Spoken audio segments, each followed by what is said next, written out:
भारी बारिश में चीन से महज 2 किलोमीटर दूर एक सीमावर्ती द्वीप पर खड़े होकर ताइवान के राष्ट्रपति ने बीजिंग को सीधा संदेश दिया, 1 इंच ज़मीन भी नहीं छोड़ी जाएगी। इस रविवार ताइवान के राष्ट्रपति लाई चीई चीन के साथ 1958 की उस झड़प की 38वीं वर्षगांठ मनाने के लिए कुनमिंग पहुंचे, जो ताइवान के सबसे संवेदनशील सीमावर्ती द्वीपों में से एक है।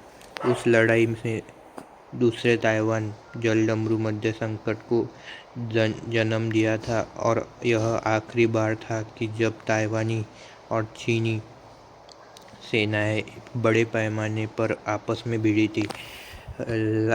लाई ने एक स्मारक पार्क में पुष्पांजलि अर्पित की और झुककर श्रद्धांजलि दी।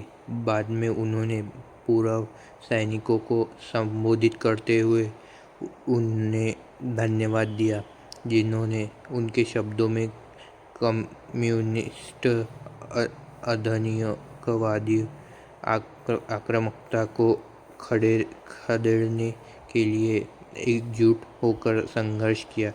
उनका मुख्य संदेश सरल लेकिन तीखा था, शांति केवल ताकत के बल पर नहीं पर ही सुरक्षित की जा सकती है। उन्होंने कहा कि 1958 की लड़ाई इस बात का परिणाम है और इसी मौके का इस्तेमाल करते हुए उन्होंने रक्षा बजट में लगातार बढ़ोतरी की मांग की। इससे 1 इंच भी न झुकने की भावना बनाए रखने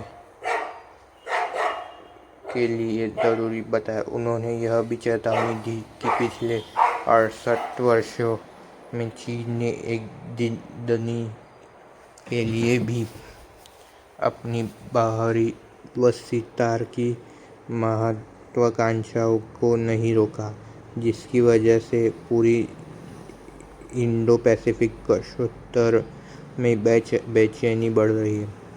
यह क्यों मायने रखता है? ताइवान 1948 के कुनमिंग के और पास मातुस द्वीप पर न्यायाधिकरण रखता है। जब माओ त्से-तुंग के कम्युनिस्टों से गृहयुद्ध हारने के बाद चीन गणराज्य की सरकार वहां भाग गई थी। आज तक दोनों पक्षों के बीच कोई शांति संधि या युद्धविराम समझौता नहीं हुआ है। चीन अब भी ताइवान को अपना क्षेत्र मानता है और अक्सर लाई को अलगाववादी करार देता है। वहीं लाई बीजिंग के संप्रभुता के दावों को खारिज करते हुए उनका कहना है कि केवल ताइवान की जनता ही अपना भविष्य तय कर सकती है। फिर भी वे चीन के साथ बातचीत के लिए तैयार हैं।